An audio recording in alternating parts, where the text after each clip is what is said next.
This is iFanboy Pick of the Week, number 862, brought to you by iFanboy listeners just like you.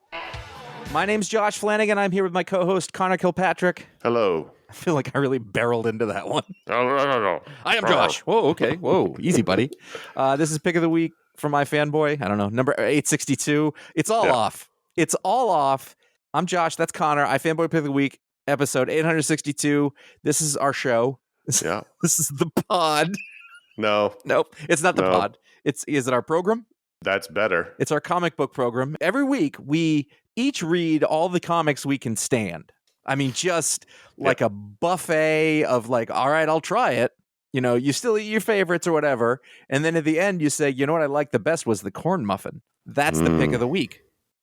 Corn muffin is one of those foods that really can live anywhere on the spectrum of amazing to terrible. Sure. Any of the corn-derived breads. What did I say to you before? Like, we got to hurry up and get through this. And then I did this. Anyway, the best comic that person read is called The Pick of the Week. It is a rotating assignment. This week, Connor has that pick. We're going to get to that. We will talk about that book. We will talk about other books. We will talk about a patron pick. And if you don't know what that is, oh, man, hold on to your seat. There will be listener mail if there is time for it, which, according so far, not going well.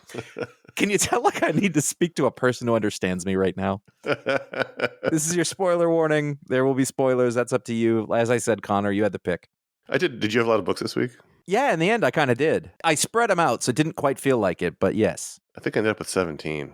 I somehow missed 2 on the first go-round, and I was like, oh, shoot, I had to go back and read 2 more.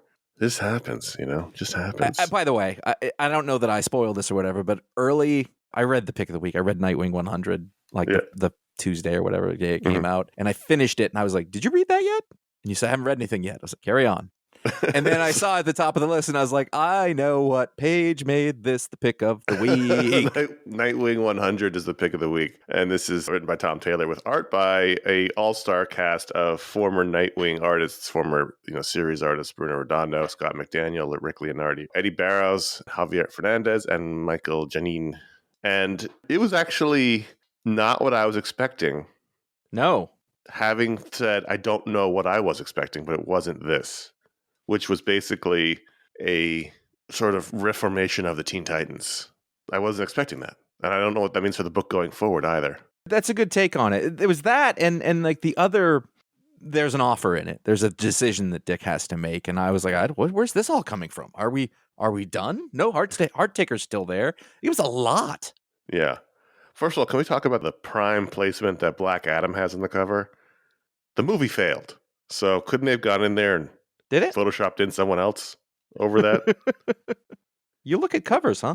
Hang on. Do. I'm getting there. I do look at covers. It's a great cover of tons of DC characters, but like Black Adam right there next to Wonder Woman. I would have swapped him with Supergirl personally, but I would say it was a bit of a misnomer to be like that those were all guest artists, because there was the artist and then there was a series of pinups in different uniforms. Oh, no, they did different sequences. They did scenes. Did they? Yeah. It wasn't all Bruno Redondo. Oh, you're right. Fair enough. As Josh said, several things happening here. It opens with Dick and Bruce at Alfred's grave at Wayne Manor. And first of all, does Batman have money and Wayne Manor or not? Because sometimes he does and sometimes he doesn't, depending on what book you're reading. I thought they were standing among rubble. No, those are leaves. Oh, Justice League. The Hall of Justice is rubble. Yeah, that's rubble. By the way, if Superman carves your little symbol in a chair live in front of you, that's putting on a show. That is the hard-pressed sales technique, and I like it. That's the closing move. They're just at Wayne Manor because that's where Alfred is buried. Right. What I'm saying is, in other books, he doesn't live at Wayne Manor, and he's got no money. No. He could not live there, and he could have no money, but that's where they got to go to visit him because he's there. Although, well, if he can go to Wayne Manor, he could live in it. That's not true. I could go to my old house that I grew up in to be like, this is where I buried my dog. Lucius doesn't live in the house. That would have been doubly bad if he took his money and kicked him out of the house. And kept his surrogate father's body. So anyway, we flash back to the meeting in the beginning is in the future, and back to the present where we're dealing with this horrible for-profit prison that's in I wanted to say Bloodhaven. Is it Bloodhaven? Yes, it is Bloodhaven. Yes. It's very early, and I had a late night last night. A little bit of a headache. Anyway, Heart Catcher. Heart It's going to be taker. like this all episode. I'm sorry. I He's a apologize. heart taker. He's There was a a lot of martinis last night. heartbreaker. Don't you mess around with me. Heart taker busts out everybody from the prison. So there's a situation where it's a breakout. Heart taker's like the Hood. Like all of a sudden he shows up and no one can stop him. Right. Just a dude. Yeah. He's got no powers. So then we get a nice sequence from Scott McDaniel and Carl Story. Scott McDaniel being the main artist on the seminal Chuck Dixon Nightwing run from the 90s that went well over 100 issues. He did a good portion of that run. He's very much associated with Nightwing as a character. And it's a nice little sequence of Heart Taker breaking everyone out. There's a giant elephant dude who's a big problem.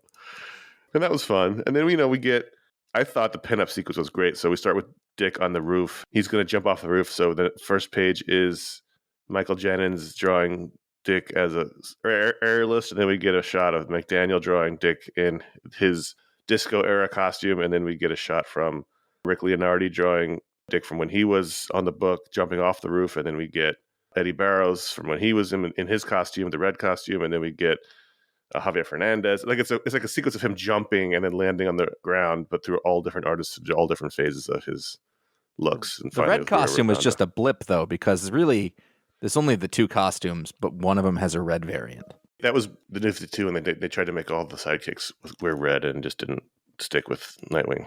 And then we get Rick Leonardi draws 1, 2, 3, 4, maybe 5, 6, 7, 6-page sequence of the Titans coming to help with this breakout. It was interesting. I was expecting the Bat family. It's a big anniversary issue, and he's got trouble right here in River City, and the Titans come. That was the first indication that it wasn't what I was going to be expecting. And then it's basically a round up the bad guys issue where Dick has to fight some of them, but some of them he convinces to help. I liked that a lot. Yeah. I thought that was a really nice scene, and it was They're one of those. They're not all like evil. Some people are in there because. And it was just another like what you're getting from Dick in this. Wow, that was is his sense of empathy, which is comparable to Superman's, but also he's among them. Right. You know what I mean? By the way, there's a bit, and I'm sorry, this is dumb, but there's a bit at the end where he's given a press conference as Nightwing, and I was like, he's Dick Grayson. Everyone does it. And I literally thought, I was like, did he come out because... Right. I was worried there for a second, too. I flipped to the page beforehand, and I was like, the hair's exactly the same. And it's also, it's very, conspicuous. Like that is a specific haircut, and you're going to know. And also, like Dick Grayson has been front and center. Like, he's been given press conferences, too. And I was like, I don't think... This is I'm good with suspending disbelief, but that's not fooling anyone. At least Clark slicks his hair back. It's like when Oliver Queen was the mayor. Yeah. Superman and Wonder Woman show up to help, and he's like, I don't need your help. And I was like, really? Mm-hmm. I mean, they could really help. It's true.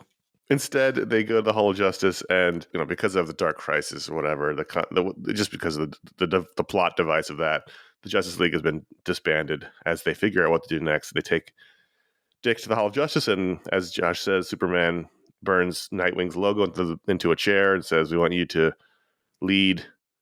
Dick's not quite sure if he's ready for that. So now we go back to the original scene where he's with Bruce at the grave of Alfred, and they have a talk, and they take off their masks, and Bruce, says all the things that Dick always wanted to hear. It's okay, buddy. Let it out. Oh, God, it was emotional, Josh. I teared up. I genuinely did.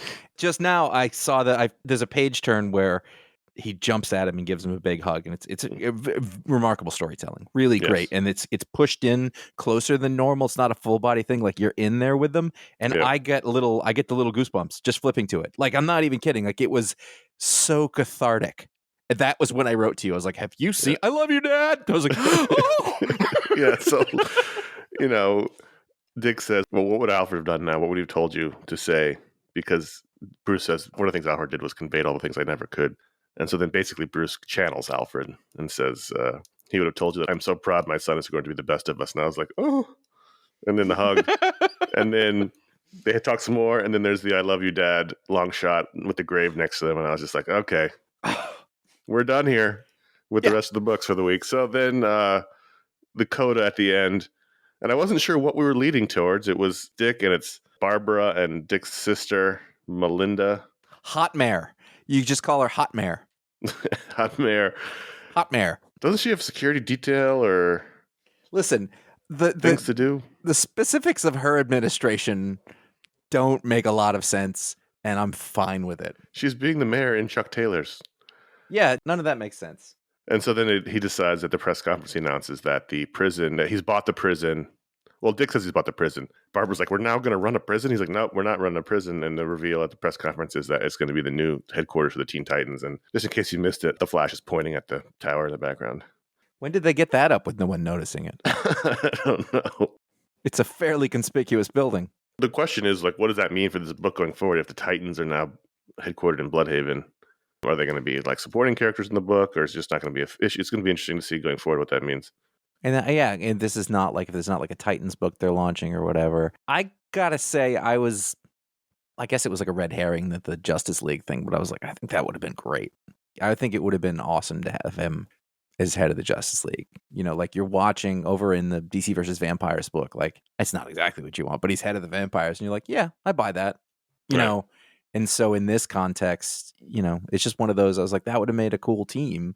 By the way, Tom Taylor should do Justice League with Nightwing leading it, but now he's going to be in the Titans instead. And it was a little like, you know why? Because the Justice League thing is new and the Titans thing is old. And so choosing the thing that we've done before seems less interesting to me.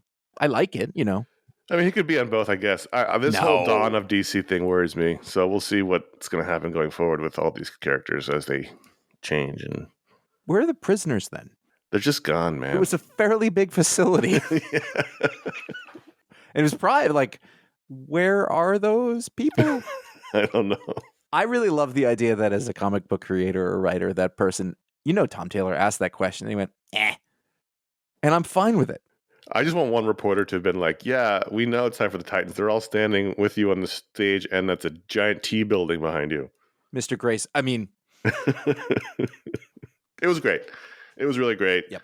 From the cover to the... I mean, it was... And you know what? Unexpected is good. If it had been exactly what I expected it to be, it may not have been as much fun to read. And let me ask you this. Is this emotional catharsis mean that we're done with that story?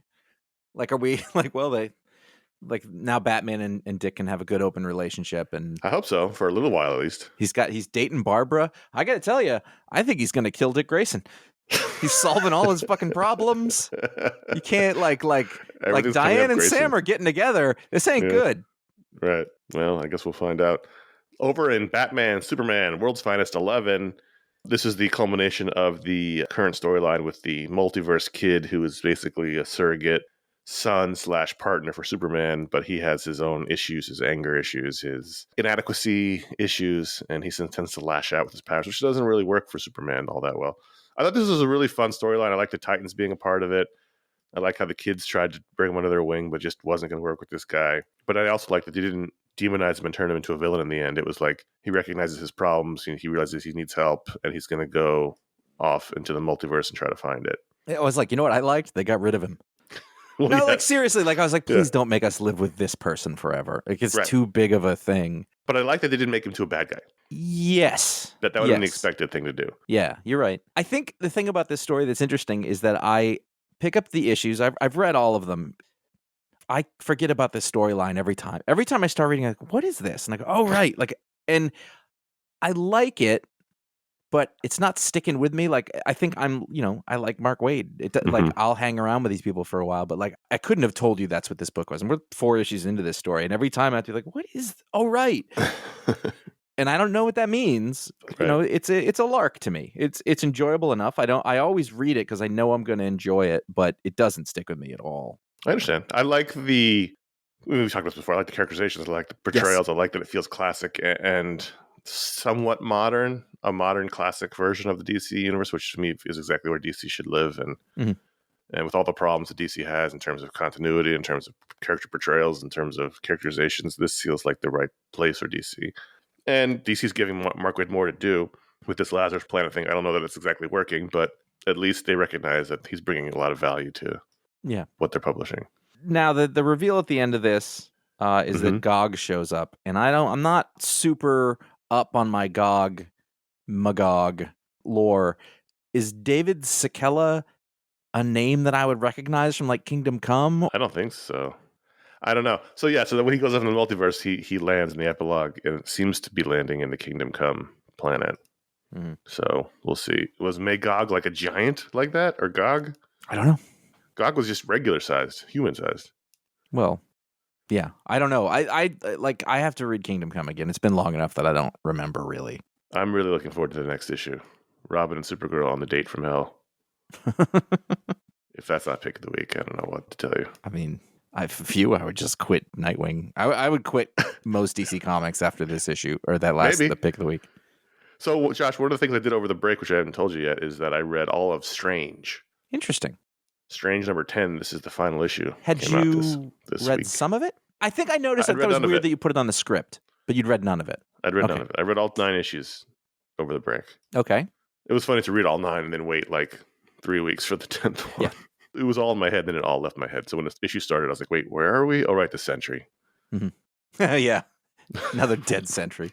But I love, by the way, that he's just the whipping boy. Just make the Sentry trash. Right. Use this was a dumb idea. And we'll kick it around. We'll keep kicking him around until he goes away forever. No, I like it as a kick. I like it every time he shows up. This was a huge mistake, but they just are leaning into it. I love it. God, I wish they'd do that with Damian. Anyway, this was fun. I liked them merging into one being. So Stephen Strange and Clea, she's currently the Sorcerer Supreme. He's currently dead. They merge into one being called Strange, and he's got 4 arms, and he looks kind of like Eternal. What's that? Immortal? No. What was that one? I know what you mean. The cosmic. Anyway, so the deal here is that at the end of that wonderful, what was the Strange miniseries before this, where the death of Doctor Strange, and we turns out that he becomes the Harbingers of Souls, the Harvest Man for Death herself. Eternity. That's the name of the character. Eternity. There you go. Yeah. She's Sorcerer Supreme, and then they find out that they're there, and they're really happy to be, but they cannot touch. And I was like a page into this, and I went, it's Chekhov's gun. I was like, oh, they have to touch. That's how they'll solve this. And I kind of, but I really liked the way that they wrote the being when it was merged. Mm-hmm. You know, I thought it was just well done and imaginative, and they come out of it, and he's like, you cannot imagine what that was like, and I just thought that was well done. It was good sci-fi, So have you enjoyed the series? Yeah, I liked it. The art from Marcelo Ferrer, it's okay. It gets the job done. I liked it. It's got a little style to it. Ultimately, I did enjoy it. And now we're leading into another Strange series. We've had a real steady, I don't even know how many years it's been now, but it's probably closer to a decade of like Doctor Strange being very present. And I'm sure that has to do with the movies or whatever. But for years there was no Doctor Strange. And it's been good. At the very least, it's been interesting. But Mark Waid, Jason Aaron, Donny Cates, Jed McKay. Yeah. And Jed McKay's staying on the book. Yeah. And it's good. I don't know. I'm not an expert, but I think we've reached a point where we've had diminishing returns with all of these volume reboots, constant volume reboots, reboots. But if you don't think of them like that, every time a storyline ends, they reboot at number 1 again. It's even with the same creative team, at least the same writer. Whatever. It's the cover. Just you just ignore. I just ignore that part. The only difficulty for me is that I have to remember where that like a new one is coming. Like in my mind, I'm like, I guess it's done. And then the next week I go, oh right, that's how they do this. I like that. So Stephen is resurrected at the end. I like that he's resurrected as sort of classic Doctor Strange. Like he has the goofy facial hair, and he has sort of the long flowing hair with this white stripes on the side. Like they made him cool looking for the movies, but now he's kind of back to looking kind of like a weird magician. Yeah, I like that. I like that Doctor Strange. I also think that the two characters, Clea, she was dead for a while, I think, and then she wasn't, and now she's just fully. I like the contrast of those two characters. Yeah, and I hope she's in the book. I hope she's in the new book. She's like a hair away from evil. Right. It's not a new idea in comics where you have the love interest who's more badass than the hero. So like Elektra or, If I'm just going to keep going with old man references, you got Mary Madeline and James Carville, basically. You're just, They should have played them in the movie. Yep. Namor, the Submariner, Conquered Shores. I was reading, this is issue 4 of 5, Cantwell and Pasquale Ferry. I'm reading this, and I'm like, oh man, they're really talking up Steve here. Because this is, now we've got Human Torch, Jim Hammond has shown up, and now you've got Namor, Human Torch, and Steve, the Invaders reunion. And they keep talking about how great Steve is. He's the best of the humans. He's the one that can pull us through. And I was like, oh no. And then they blew him up. And then the Torch and Namor at odds. Like it was like they couldn't last. The good feelings couldn't last, and they were leaving the breadcrumbs for it. And I just was waiting for it to happen, and it was still heartbreaking when it did, because you just want them to be happy together. These war buddies, these guys who have so much shared history and have gone through so much together. They can't talk. They're too closed up. They don't know how to deal with it.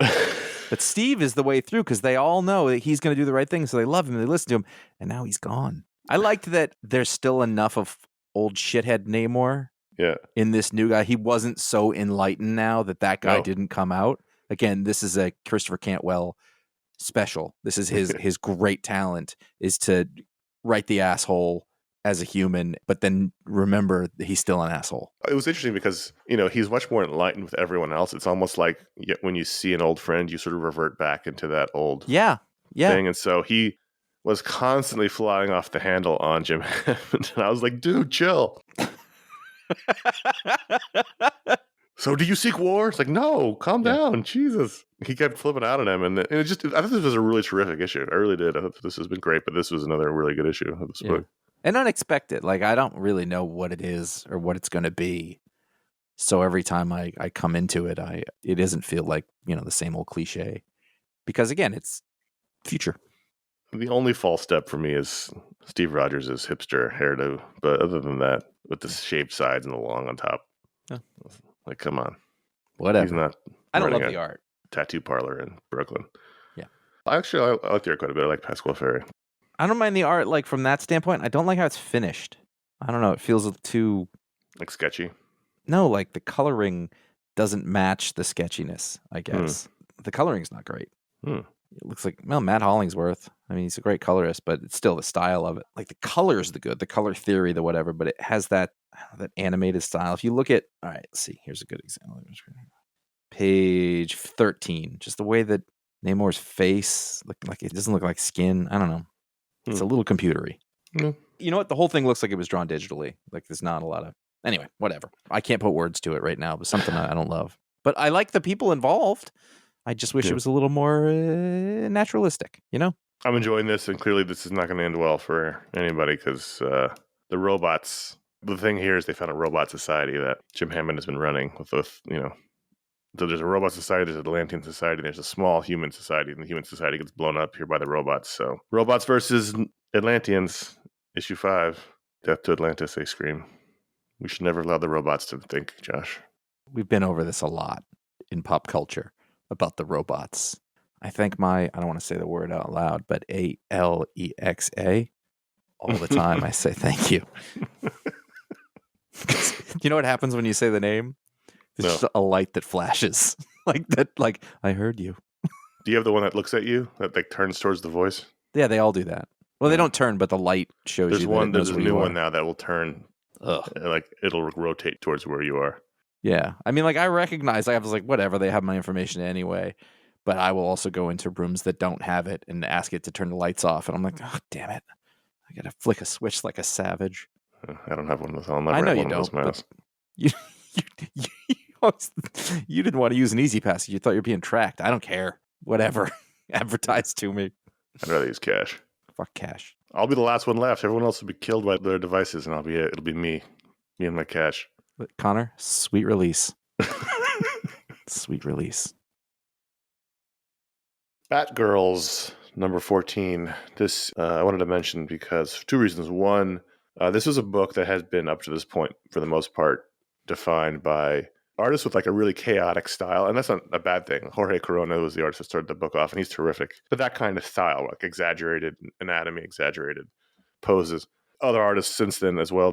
I think Neil Googe also. But the last 2 issues have been drawn by Jonathan Case, who's a very different, very clean style. And I really like it on this book. This issue was a silent issue as Cassandra searches for Stephanie Brown, who's been kidnapped by her father. And so, appropriate for Cassandra, this is an all-silent issue where she investigates. And Nice. It was really good. It was really well done. Did you leave Hulk? No, that was one of the books I forgot about. It's like, oh shit, Hulk. I mean, I'm on the edge. No, I know that. I can tell. You've talked about it. Hulk You were on 11. the edge. You were going to drop off. Yeah, but there's something compelling about it, and it's extreme wackiness. And so this issue, I said, hey, is this Ryan Otley drawing it? And I went back and I saw it's Ryan Otley writing it. And I kind of sense that. He's actually done a couple of really great wacky stories here and there over the years, just usually from Image. But Hulk, the Engine Room Hulk, like I don't particularly like it, but I respect it. I was like, this is some weird shit. Like, and you're watching Hulk, you're like, I guess this is just Hulk. Then they cut to the engine room and all the banners are talking to each other. And then there's another Hulk. And I was like, they're juggling this dumb shit and it's barely holding together. And I respect it. And so the deal here is that little tiny Hulk goes to a world where he's, it's all made of Hulks and whatever. And it's a gamma world. So everyone on the planet is Hulk. Grown up in his image. He is legend and he shows up and they're kind of unimpressed by him. Well, he's half the size of them. Yeah, less. And they're going to play Godball. And so basically they're just like, you want to play football with us, dude? And he's like, yeah. And you're like, I don't know what's going to happen. And then there is an incredible imagination behind what Godball is that they take the core of a dead planet and they mash it and mash it and mash it. And then they play a sport with it. And the idea, of course, that it has a lot of mass. It's very heavy. And at one point, Hulk goes, you're killing planets? He's like, we're not monsters. These are already dead planets. It's like, that was nice. So you don't have to think that there's not a thing here where you think, oh, these Hulks are all going to be evil. They're just Hulks. Right. And I liked that. I liked how silly it was. I don't even know what happened at the end. Some people showed up from another universe and they got killed. And then replacements of them showed up and they got killed. It felt very much like Invincible. Yeah. This particular issue in that sort of wacky way. These dimensional characters showing up over and over and over again and getting killed and killed and killed felt very much like Invincible. I think in Invincible, we would have seen a pile of broken, bloody bodies at the end. I really like that, like, Ryan Ottley took the best of that comic book and sort of brought that into his storytelling style. I don't mean like his art style, but like, I'm cool with that. Like, it was barely hold on with your fingernails. Like, this doesn't make any sense, but let's do it. I'm there for it. Like, it's all over the place, but isn't that what I want of comics sometimes? Like, I can't complain about it. Book, this is ending. It's yes, Donny that Cates too. is left. They announced this volume is ending. They'll start with a new creative team. I've hated Starship Hulk the entire time. I think that's a dumb concept, but no, you're right. This particular issue was, just go for it and tell a strange, funny, wacky Hulk story. I liked this issue, even if I don't like the wrapping around it. Yeah, and I mean, it is what it is. It's there. I know it's going to end, so I don't have to be like, oh, this is going to go on forever. It seems like it's going to end prematurely because... Oh, for sure. Whatever. Like take your moment. I can't even call this Gosh. I can't even call this good old superhero. I don't know what it is. No, it's not like that. It's different. Yeah. It's modern Gosh. It's full on. So points to you. I was really surprised that you put New Champion of Shazam on here. I didn't think you were reading this. Well, we've talked about almost every issue. We have? Yeah. I feel like we talked about the first one and you were like, I don't know. Whatever. Yeah, I mean, that's what we said. I don't remember. Maybe it was during the break. I don't know. Anyway, this is the final issue of this book in which... 4 is the right number. Yeah, I don't know that it was entirely compelling as a story. It was beautiful from Evan Doc Shaner's perspective. So by the end of this story, we have established several things. One, all of the siblings, the Shazam family, as it previously was, they are now powerless. Yes. 2, Mary Marvel has all the power now. 3, she is Shazam. 4, Billy Batson is somewhere and he's telling her to stay away in a vision. And we can find out what's happening next in a Lazarus Planet special. But, we've been talking about, like, who is this person? What is her name? Now we established in this issue, she is not Mary Marvel. They make a joke about her being Miss Marvel, but she is going by Shazam. Right. And since the other siblings don't have powers, we don't have to worry about what their names are. I like her as a character in this. I like that. I mean, we've seen the reluctant hero or the insecure hero, and it's not that she's insecure. She's just like, I don't really want to do this, but I have to. It's you take care of your family, whatever. I just thought it was a pretty good take on a character. Everything around it, the Dr. Sivana daughter, whatever, that felt like Invincible, actually. She's experimenting on people, and right. That twist was pretty clear it was coming up, but the actual like essence of the character, I thought was pretty good. Again, 4 issues is fine. We'll see going forward what that means. You're going to see that bunny again. I always liked Mary. Mary Marvel's a great character. And then again, like, what the fuck version of the, she was always around. So she was full of confidence and, but now this version is this version. She just wants to lead a regular life. I just want to go to college. And she's like, I can't. That's actually a very realistic thing. You want something. It's kind of like a metaphor for being the only one in your family who has a job that has to, has to take care of everybody else instead of going to college. Mm-hmm. Yeah. It was, ultimately I enjoyed the miniseries, but it didn't knock my socks off as I was hoping it would. It's fine. She's Shazam.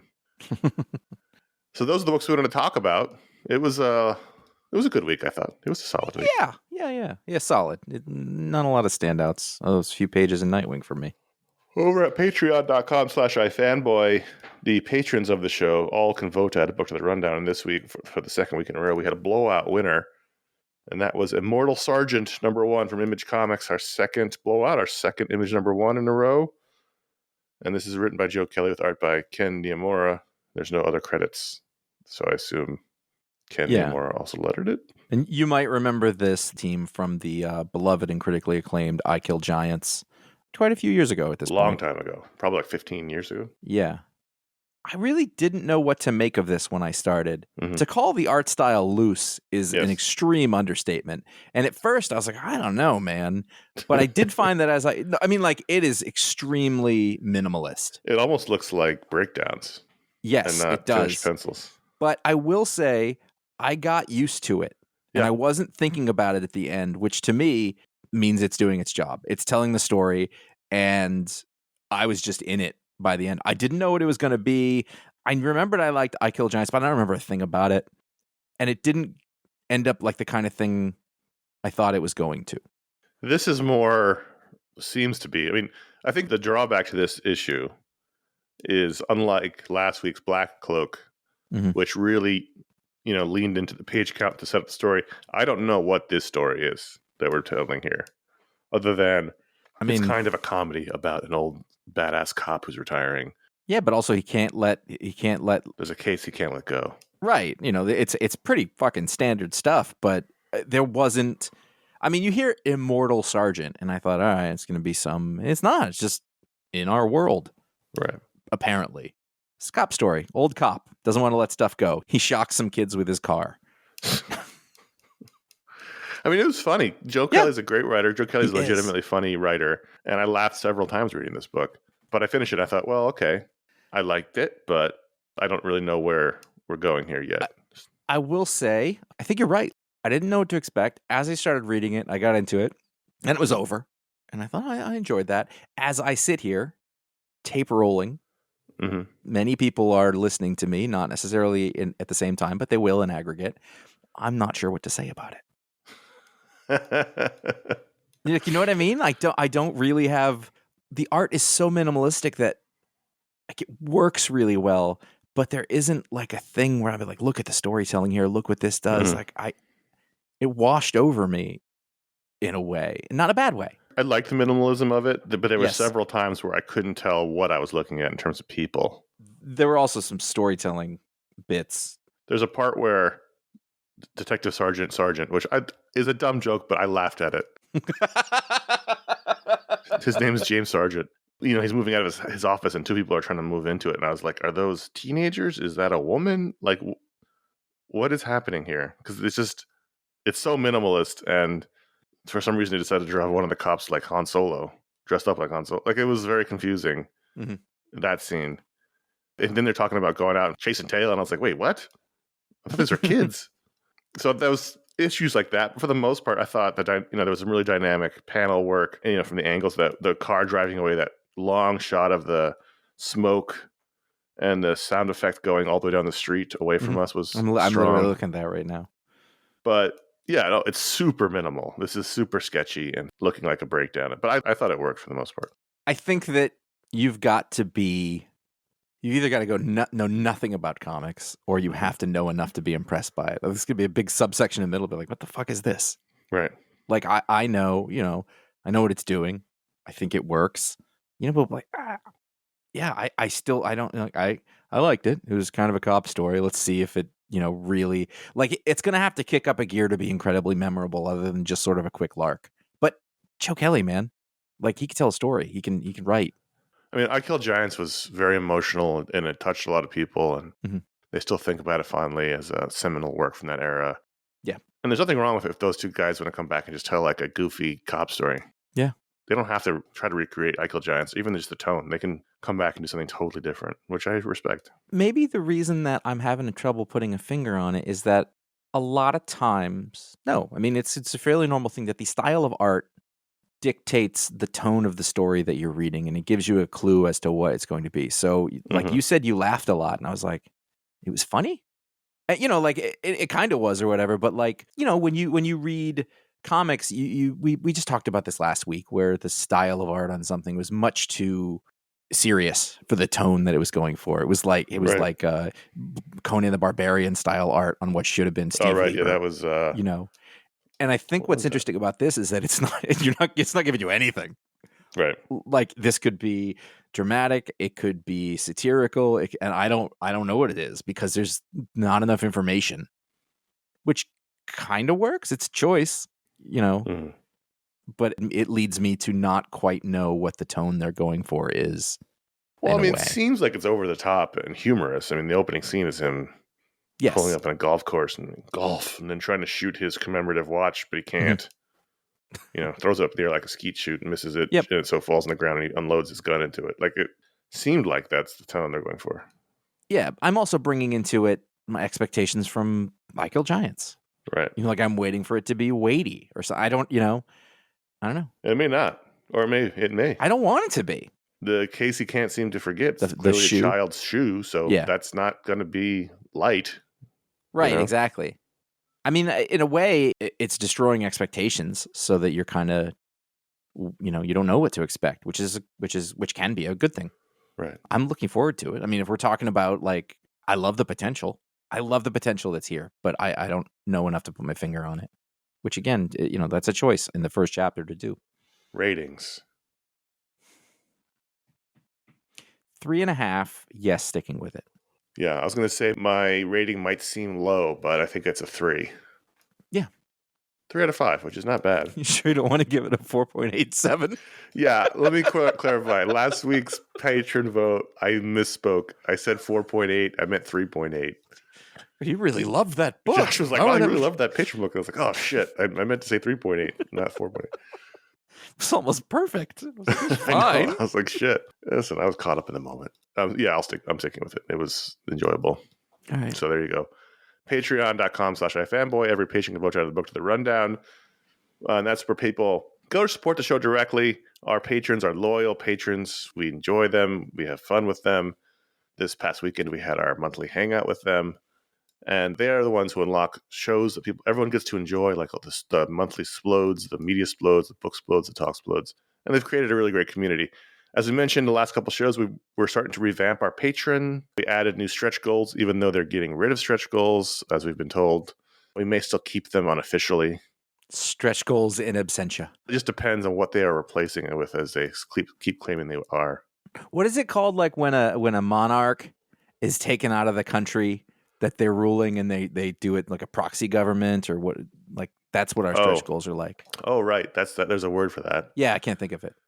Anyway. We'll figure that out once they exile? announce what they're doing. There's a word for the person that the regent, right? The king regent. No, that's the person who stays behind and rules. No, I don't mean that, but I'm talking about the king, like the monarch themselves. That's ruling in exile. Yeah, yeah. That's our. We have stretch goals in exile. So we have the stretch goals. We'll see what they're going to replace stretch goals with. We may or may not keep them depending on what happens after that. We also are working on a bigger revamp that's just taking a while because we can't agree on one part of it, and we're just bickering like old married couple about it. So we are figuring that out. Bickering. It's just slack bickering. Me saying it's not bickering was bickering.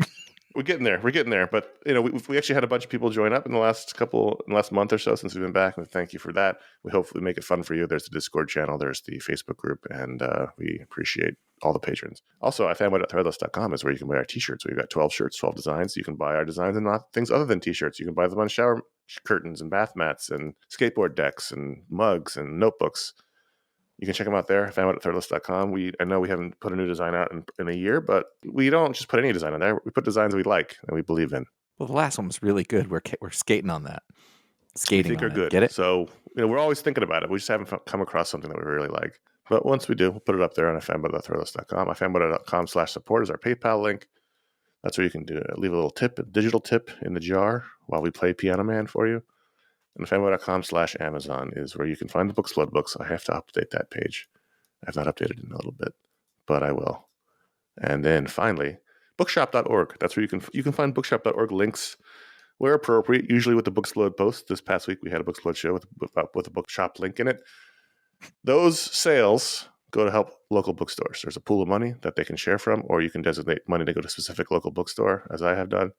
Local bookstores are the lifeblood of this great land of ours, and they should stay.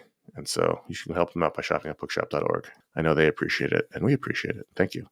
Oh, also, if you're a patron, we're back to the patrons again. At the $5 or higher level, you get a superpower live in the show like Josh will do right now. Sal D has the ability to get someone to cut to the chase. Ooh, we could use Sal D on the show.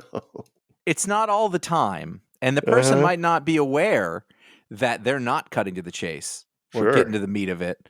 But with like a little nod, like a little, the all of a sudden, all of the artifice, all the stumbling, all of the unnecessary details will be gone, and the person will cut to the chase, skip to the end, get to the good part. I like the idea of him twinkling his nose like Bewitched. Yeah, like they don't know. It's because it's rude to say to somebody, get to the point. Right. But a lot of times you don't want to sit there and listen to them go. Now, there are other people, and they're not skipping to the chase or cutting to the chase is part of what makes their charm. Like, that's the part you're there for, the diversion. So it's not an area effect. It's not all the time. He can choose to do so. It's targeted. So, say that you've gone to the bank, and I don't know why you're going to the bank. You're the only person I know who goes to a bank. And they're trying to sell you on something. They're telling you about whatever. You're like, I just want you to answer my question. Give a little thing. The fee is this much. Thank you. Skip to the end. Or, for example, if you're a married person. Oh, boy. You want to say skip to the end, but you really shouldn't. Sal, no harm, no foul. Is there a little sound effect when he does it? No. Okay. No, there can be no. Like, if you'll see it. You'll see it happening. There'll be a slight change in the speaker's face, but he'll make sure you cut to the chase. Right. Well, there you go. Thanks for being a patron, Sal. I want that power. Patreon.com/iFanboy. Anyone at the $5 or higher level gets a superpower live on the show. Let's do an audience question, at least one. Billy L. from Los Angeles, California. I've been thinking about this question for the last few years. I'm looking to make the switch from physical to digital, wondering what the best options in terms of tablets are. Are they all the same? Could you talk about your setups? Are there any aspects of reading in physical format that you missed since making the switch to digital? Now, it's interesting that you chose this question because I saw it and I was like, I have no answer.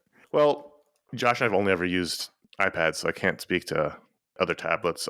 Did you ever try the Fire? Did you ever try to read a comic on there? For a little while, actually, I had the Kindle Fire, which was like a 7-inch one. Back then, it was hard to read. Today, I wouldn't even be able to see it.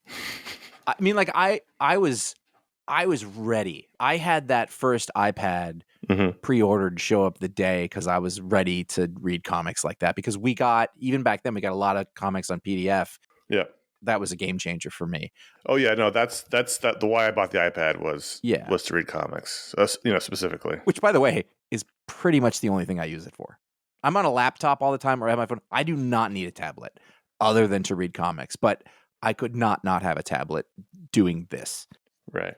I don't have the huge one. I have an iPad Air, I think. It's I got a regular one, yeah. 9, 10. I don't have the huge one.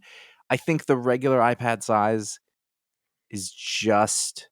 It shouldn't be any smaller. I could go bigger. I could see that being a benefit. As long as the resolution is strong enough, as long as you've got a Retina display, then I've never had a problem. And also, if there's a problem, you just pinch it and zoom in. But I've never had a problem reading on the regular size iPad. No. I still hate, this is my one drawback, I hate double page spreads. Because you have to like turn it and then it all gets slightly smaller. And well, the functionality is way worse since they changed the functionality. Yeah. Comixology. It used to be you could swipe through the double page spread. Now you can't. That's all messy stuff. Like I said, we get a lot of PDFs. I've used an app called Goodreader ever since then. Yeah, I use Goodreader as well for our PDF comics. Yeah. I miss two things about physical comics, and one is specific to doing the show, so it's not going to be an issue for anybody else but me and Josh and whoever else reviews comics on a show like this. But I miss knowing, first of all, we used to do the show, I'd make a stack of the books in the rundown and just go through the stacks. I miss that sort of easy organization as opposed to having to fly around various apps or find the issue we're talking about and list all the other books I read this week. So just having it easily on the show was a benefit. Also, I think it's faster to flip through the pages when you're talking about a book on a show like this than it is to scroll around. So I miss that from a show making aspect. Just as a reader, I miss knowing how much book was left from the weight of it, you know? That's true. I don't know that bothers me so much. It's not a huge miss. I just, every once in a while I'm like, I have missed the end of books because I thought it was over and I did not know there was more book after that because, I would know if I was holding it. Here's what I miss. I miss the cover. I tend to gloss over the covers now, but you can't do that when you're holding the actual book and you can see it and appreciate it. I feel like I'm missing out on art that would be fantastic. Like I tend to, if I do notice a cover, it's like after the fact. That's just a me because I'm plowing through them. I've never used an Android tablet. I know that when I pick up an Android phone, it's like alien technology. I don't know what to do with it. So I think that there's probably cheaper options that would do the job just as well because you are just reading basically a visual file. Right. It just depends on how Comixology works with it, or I don't know. I don't even know how else you get digital comics at this point. I guess you can probably places. There was a lot of efforts to give you different ways to buy them. You could just buy them directly from Image's website for a while. Everybody had their own app for a little while, but now it seems like all of that has gone away because otherwise you're just dealing with individual files and that's clunky. Well, we'll see. We'll see what's happening. Oh yeah, then also they just got rid of the entire Comixology staff. So good luck, everyone. I'm very happy. I've always been looking forward to stop reading single issues in paper just because they pile up everywhere and I never look at them again. It's way better if you're traveling because bringing comics to travel, the weight to content ratio was never good, in terms of like carrying a bunch of books around that are heavy. So if you really want to get some good comic book reading done, like on a flight or something like that, it's hard to beat digital, I think, for that. Ben F. writes, I dropped off reading comics for a while. I'm just getting back into them. It seems like DC is pushing really hard to introduce a new generation of legacy characters looking mainly at Dark Crisis. I know the originals aren't going anywhere, but it seems like they might be succeeding in making these new characters stick. What are your takes on the next generation heroes? And do you think they have staying power? Do you think DC will succeed in pushing the original characters into more elder positions, focusing mainly on the next wave of heroes? Sounds like Ben F. is pitching 3G, which was DC was going to do. All of the things you just mentioned, Ben F., they were going to have an event called 3G. Or 5G? 5G. They were going to change the timeline, make all the original heroes into retirees, and push the next generation of more younger, more diverse versions of the original characters. And then Dan DiDio, the architect of that event, got fired. And it didn't happen, although it seems to kind of be happening anyway.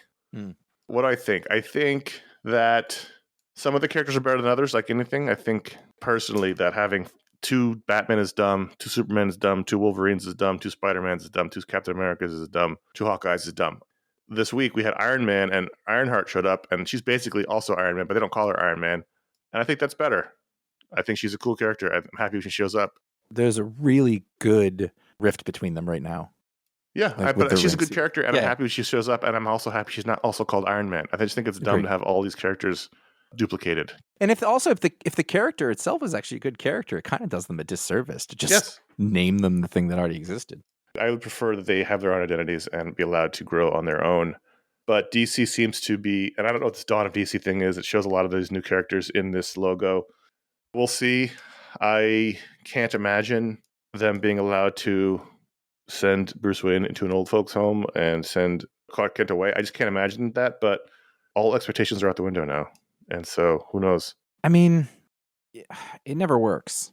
Like basically what it is there's a really low stickiness rate. So that they take a bunch of characters and they shove them all at you for a long time. And then after the waves come up on the beach and wash them away, there's 1 or 2 left that are worth a damn. Mm-hmm. And they stick around.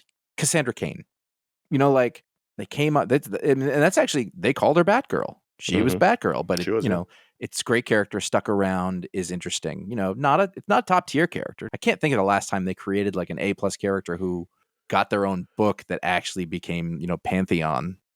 The closest right now would be Miss Marvel, who got, a very popular book and then a TV show.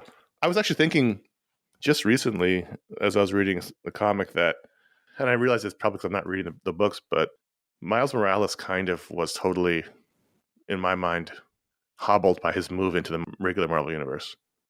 Like, he was an interesting lead character of a book and a universe, and then they brought him over, and he just became second Spider-Man. Yeah, and he still seems to be... They don't really have anything for him to do. He still seems to be apart from. Yeah. Like, he's not, like, he'll show up in books sometimes, but he's not...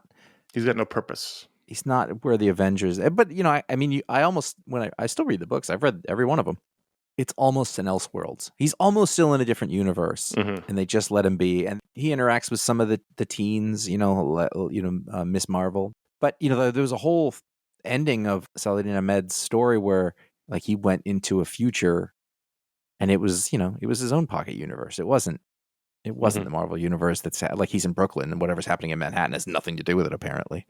It's a long train ride. Yeah. But I get why. The fact is, though, I think they had to move him to Marvel proper because otherwise the book doesn't fit anywhere. There's no Ultimate line anymore. There's no... Right. Like, in order to have an ongoing Marvel comic, it has to be part of the main universe, and I get that. And they didn't want to lose the character because it's a great character. Actually, that is probably the most successful. Theoretically, but then again, like I said, I think he's just totally irrelevant now as a character in the Marvel universe. He wasn't before, but now he is. In the sense of the context of the whole universe, maybe, but like the books on their own hold up just fine. They're good. I don't read the book and be like, oh, this is pointless. I know what you're saying, but there's two different things. You're still getting to tell the stories. And it's similar to the Lucius Fox Batman book where... Oh, yeah. That seemed like it was also in its own pocket universe, but now he's in the art for this Lazarus Pit storyline. It's like, wait a minute. That doesn't make any sense. Batman would never let somebody run around and call themselves Batman in the United States as well. Agree. He is all about brand extensions like his sidekicks, but he is not about brand confusion. If anything, Bruce Wayne is an expert on branding. It's true. And he would not allow that. And so it just doesn't make any sense.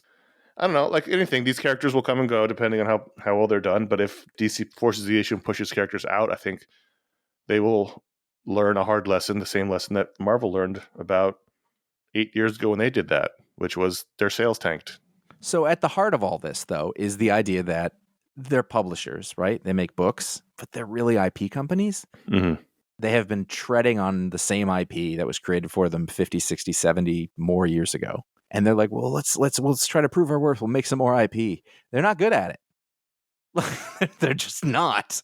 Like, there'll be a couple of things, they can sell a couple more T-shirts or whatever, or make a movie or whatever, but they're trying to recreate it, but really they're still coasting on the old stuff that was done by a handful of Jewish men in the 40s. I mean, right. Really, that's what it is. Mm-hmm. And so somebody is tasked with creating more IP so they can make more of it. They need Marvel characters for the MCU because right. They used up all of them and the actors turned 50.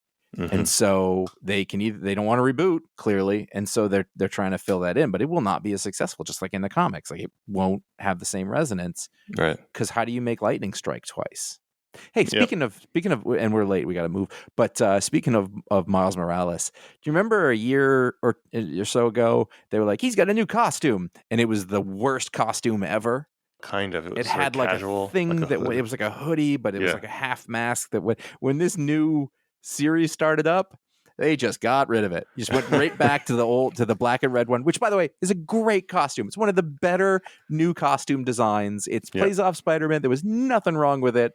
They were just like, let's just forget about that. The same thing happened with Spider-Woman, if you recall. Yes. Here she's wearing a jacket now. She had one of the most iconic costumes ever. Let's go back to that. And listen, I get sneaker culture, but if you're a superhero, you should tie your shoes. It just seems dangerous. Just for the job you have. Contact at iFanboy.com. Thanks for writing in, Ben and Billy. You can also write in for our Media Explode show. If it's for the Media Explode show, please put it in the subject line so we know where to put it.